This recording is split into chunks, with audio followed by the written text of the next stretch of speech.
Hello friends, welcome to valuable education. UGC NET paper 1 logical reasoning. तो उसमें आज हम एक इम्पॉर्टेंट टॉपिक करने वाले हैं, वो है deductive reasoning and inductive reasoning. तो deductive reasoning and inductive reasoning समझने से पहले आपको पता होना चाहिए कि आर्ग्यूमेंट क्या होता है। ठीक है, आर्ग्यूमेंट क्या होता है, प्रीमाइसेस क्या है, कंक्लूजन क्या है वो। तो आर्ग्यूमेंट क्या है? एक सेट ऑफ स्टेटमेंट है। क्या है? एक set of statements where one statement means conclusion, एक स्टेटमेंट है वो है conclusion, is supported by one or more statements जिसे हम कहते हैं premises। ठीक है, तो आर्ग्यूमेंट के अंदर, आर्ग्यूमेंट में कंक्लूजन भी होता है और प्रीमाइसेस भी होता है। ठीक है, कंक्लूजन और प्रीमाइसेस ये दोनों ही होता है आर्ग्यूमेंट में। तो it has a logical structure, premises and conclusion, ये इसका लॉजिकल स्ट्रक्चर होता है आर्ग्यूमेंट का। इट एम्स टू प्रूव और जस्टिफाई समथिंग। आर्ग्यूमेंट का एम क्या होता है? कुछ प्रूव करना या फिर जस्टिफाई करना। ठीक है, तो आर्ग्यूमेंट में एक प्रीमाइस होता है और कंक्लूजन भी होता है। तो प्रीमाइस क्या है? A premise is a statement that provide support और evidence for a conclusion. Conclusion के लिए ये क्या प्रोवाइड करता है? एक सपोर्ट या फिर एविडेंस प्रोवाइड करता है। ठीक है, वो होता है premise. That can be one और मोर प्रीमाइस, एक भी हो सकता है और एक से ज्यादा भी हो सकते हैं प्रीमाइसेस। कंक्लूजन क्या है? तो a conclusion is the main claim और इन्फेरेंस। क्या है? एक मेन क्लेम या फिर इन्फेरेंस है that the premises are trying to prove. जो प्रीमाइसेस है वो प्रूव करने की कोशिश कर रहा है, वो होता है conclusion.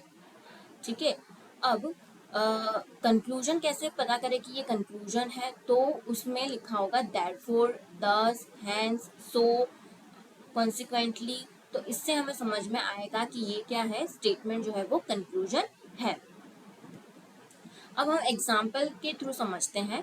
Argument, all fruits contain vegetable vitamins, an apple is a fruit, therefore an apple contains vitamins.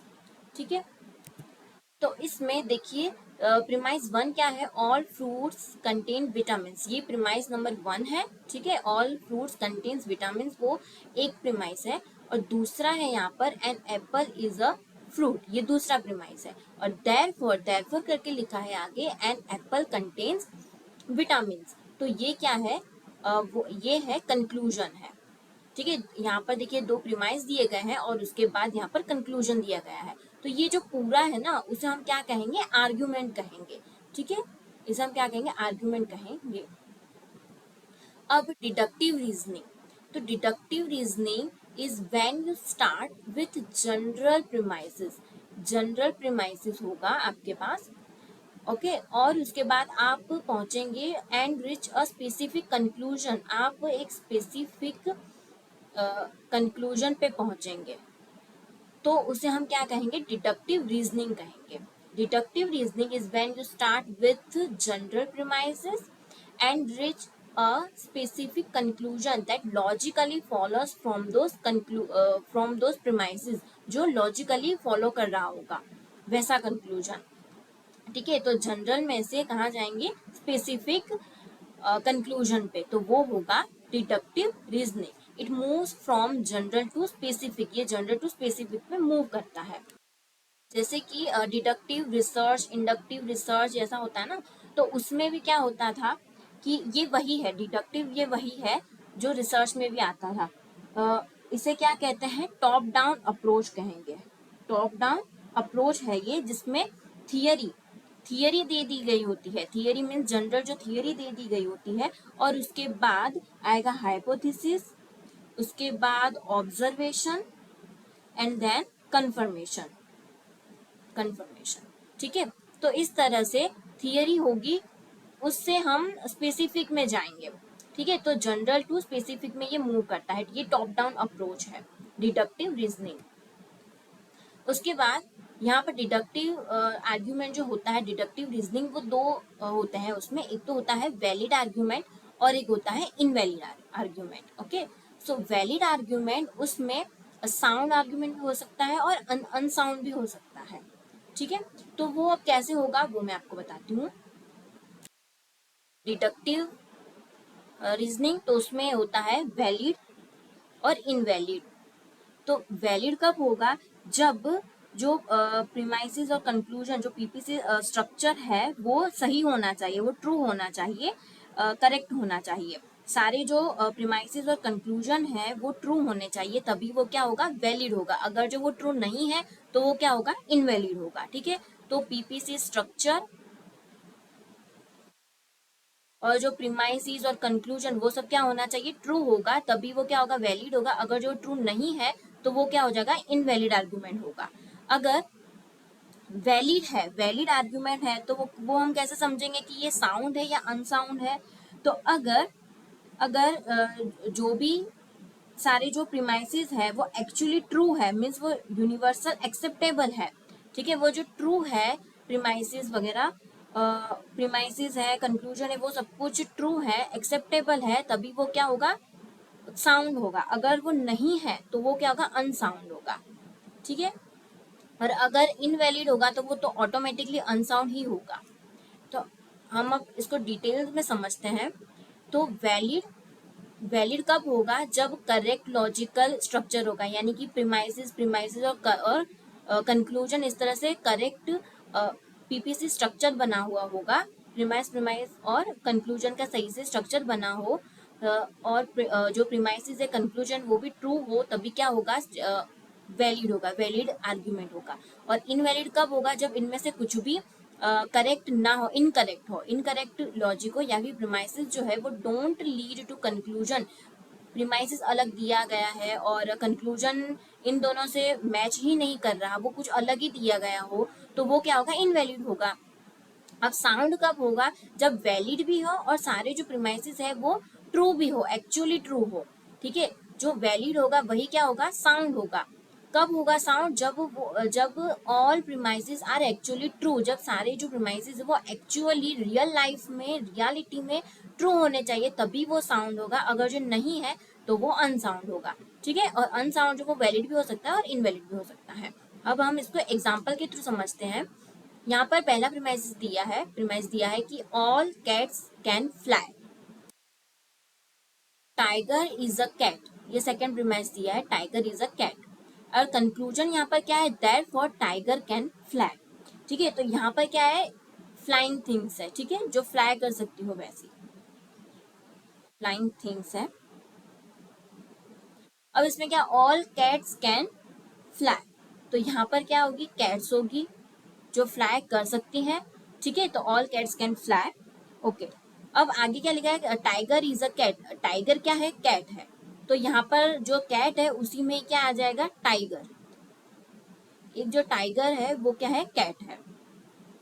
ठीक है, तो अब therefore tiger can fly, अब ये जो टाइगर है वो भी फ्लाई कर सकता है। ठीक है, तो इसमें वैलिड तो है।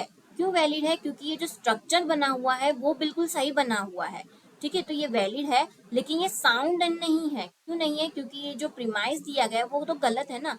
ऑल कैट्स कैन फ्लाई, ये तो गलत स्टेटमेंट है। टाइगर इज अ कैट, तो वो तो गलत है। तो प्रीमाइस जो दिए गए हैं वो गलत है, वो रियल लाइफ में इसका कोई मतलब नहीं है। तो ये अनसाउंड है, ये साउंड नहीं है, लेकिन ये वैलिड है क्योंकि ये जो स्ट्रक्चर है वो बिल्कुल सही है। ओके, अब दूसरा एग्जांपल है, ऑल डॉग्स आर एनिमल्स। और दूसरा प्रीमाइस दिया गया है, a cat is an animal. Okay, तो यहाँ पर ये सारे क्या है, एनिमल है, एनिमल्स है। ऑल डॉग्स आर एनिमल्स, सारे जो डॉग्स हैं वो क्या है, एनिमल है। तो यहाँ पर मैं डॉग्स लिख देती हूँ, सारे के सारे डॉग्स क्या है, एनिमल है। A cat is an animal, cat क्या है, वो भी एनिमल है। ठीक है, therefore a cat is a dog, तो इसीलिए जो ये कैट है वो डॉग है, तो ये क्या हुआ, गलत हो गया। तो वो तो यहाँ पर जो कंक्लूजन है वो मैच कर ही नहीं रहा, इसको लीड कर ही नहीं रहा प्रीमाइसेस को। तो इसीलिए ये जो स्ट्रक्चर है वही गलत दिया गया है, यानी इनवैलिड है। और इनवैलिड है तो ये क्या है, अनसाउंड है ऑटोमेटिकली। ठीक है, और अब इसके बाद एक और हम एग्जाम्पल देख लेते हैं।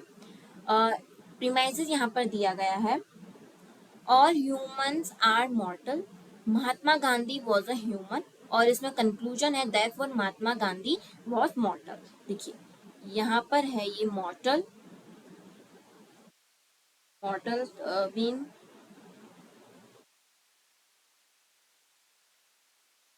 ऑल ह्यूमंस आर मॉर्टल, सारे के सारे जो ह्यूमन है वो मॉर्टल है।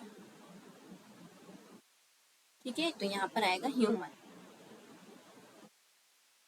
Therefore, Mahatma Gandhi was a human, Mahatma Gandhi क्या है, ह्यूमन है, तो यहाँ पर आएगा महात्मा गांधी वो क्या है, ह्यूमन है। तो therefore महात्मा गांधी वॉज अ मॉर्टल, तो महात्मा गांधी क्या है, मॉर्टल है, तो यस राइट है यहाँ पर। तो ये वैलिड भी है और ये ट्रू प्रीमाइसिस भी है, ये रियल लाइफ में भी क्या है, ट्रू है, तो इसलिए ये क्या हुआ, साउंड हुआ। तो रियल लाइफ में अगर जो ट्रू है तो साउंड होगा, नहीं तो अनसाउंड होगा। और यहाँ पर जो ये जो स्ट्रक्चर है वो भी सही है, यानी कि ये वैलिड है। अच्छा, उसके बाद है inductive reasoning. Inductive reasoning moves from specific observations to general conclusion. ठीक है, स्पेसिफिक से स्पेसिफिक टू कहाँ जाएगा, ये जनरल में जाएगा, जनरल, स्पेसिफिक टू जनरल। ठीक है, it does not guarantee the truth of the conclusion, ये जो है वो गारंटी नहीं दे रहा जो कंक्लूजन है वो 100% ट्रुथ हो, सही हो, ऐसा ये गारंटी नहीं दे रहा। Instead, the conclusion is probable depending on the strength of the evidence. Evidence के स्ट्रेंथ पे ये डिपेंड करता है, और कंक्लूजन है वो सर्टेन नहीं होता, वो प्रोबेबल होता है। क्या होता है, ये प्रोबेबल होता है, यानी कि ये जो 100% है कंक्लूजन वो ट्रू नहीं होता। ठीक है, तो ये होगा इंडक्टिव रीजनिंग, जिसमें स्पेसिफिक टू जनरल में होगा मूव, जिसमें क्या होगा कि जो ऑब्जर्वेशंस दिए होंगे, ठीक है, ऑब्जर्वेशंस होंगे तो ऑब्जर्वेशन से थियरी बिल्ड होगी। ठीक है, यानी कि स्पेसिफिक स्पेसिफिक ऑब्जर्वेशंस दिए होंगे जिससे जनरल में मूव होगा, मींस थियरी बनेगी जिससे। ओके, तो अब इंडक्टिव में देखते हैं। तो इंडक्टिव रीजनिंग है तो उसमें एक स्ट्रॉन्ग आर्ग्यूमेंट भी होता है और एक वीक। तो स्ट्रॉन्ग आर्ग्यूमेंट कब बनेगा, जब premises make the conclusion, premises जो है वो कंक्लूजन को हाईली प्रोबेबल बनाती है। ठीक है, हाईली प्रोबेबल बनाती है, यानी कि 50% से ज्यादा, 50% से ज्यादा हो सही, तब क्या होगा, स्ट्रॉन्ग होगा। अगर जो नहीं है तो वो क्या होगा, वीक होगा। ठीक है, जो प्रीमाइसिस है वो कंक्लूजन को सपोर्ट नहीं कर रही है इतनी ज्यादा, यानी 50% से कम आ रहा हो, तब क्या होगा, वीक होगा। और 50% से ज्यादा हो रहा हो तो वो क्या होगा, स्ट्रॉन्ग होगा।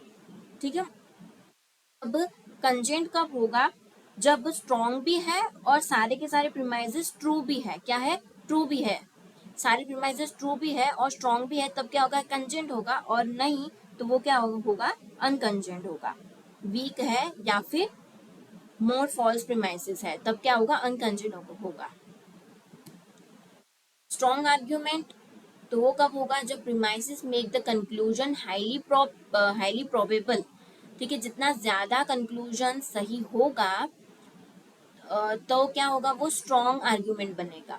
और जितना ही जो प्रीमाइसिस है वो सपोर्ट नहीं करेगा, जितना ही फेल होगा सपोर्ट करने में कंक्लूजन को, तो वो क्या होगा, वीक आर्ग्यूमेंट होगा। और कंजेंट आर्ग्यूमेंट कब होगा, जब स्ट्रॉन्ग तो होगा ही, ये स्ट्रॉन्ग आर्ग्यूमेंट तो होगा, लेकिन साथ में जो प्रीमाइसिस है वो ट्रू भी होने चाहिए। ठीक है, वो सही भी होने चाहिए, तब वो क्या होगा, कंजेंट आर्ग्यूमेंट होगा। और अनकंजेंट तो जब वीक हो, वीक आर्ग्यूमेंट होगा वो ऑटोमेटिकली अनकंजेंट आर्ग्यूमेंट बन जाएगा, या फिर कंटेन्स वन और मोर फॉल्स प्रीमाइसिस, अगर फॉल्स प्रीमाइसिस होंगे तभी भी वो क्या बन जाएगा, अनकंजेंट आर्ग्यूमेंट बनेगा। अब हम एग्जाम्पल के थ्रू समझते हैं।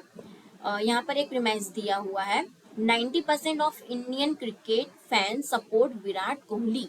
ठीक है, 90% इंडियन क्रिकेट फैंस जो है वो सपोर्ट कर रहे हैं विराट कोहली को। ठीक है, जो रवि है वो क्या है, इंडियन क्रिकेट फैन है, Ravi is an Indian cricket fan. ये दो हमें प्रीमाइस दिए हुए हैं। अब कंक्लूजन में क्या है कि रवि जो है, रवि प्रोबेबली सपोर्ट्स विराट कोहली, रवि जो है वो सपोर्ट कर रहा है विराट कोहली को। तो ये क्या होगा, स्ट्रॉन्ग सपोर्ट होगा। 90% ऑफ इंडियन क्रिकेट फैंस जो है वो सपोर्ट कर रहे हैं, मीन्स ये क्या है, स्ट्रॉन्ग सपोर्ट है, ये स्ट्रॉन्ग है। और ये सारे के सारे जो प्रीमाइसेस है वो सही भी है, और इसलिए ये क्या है, कंजेंट है। ठीक है, स्ट्रॉन्ग आर्ग्यूमेंट तो है ही, ये स्ट्रॉन्ग आर्ग्यूमेंट है, बट इसमें क्या है कि सारे के सारे प्रीमाइसेस भी सही है, तो इसीलिए ये क्या है, कॉजेंट है। अब एक और एग्जाम्पल है, प्रीमाइस यहाँ पर दिया गया है कि ओनली 3 पीपल वर सर्वेड, और सेकंड प्रीमाइस यहाँ पर दिया गया है कि they all like a new product, इन सभी को न्यू प्रोडक्ट पसंद है। अब कंक्लूजन में क्या लिखा है कि everyone will like the product. अब हम सब कह सकते हैं कि सभी लोगों को वही प्रोडक्ट पसंद है।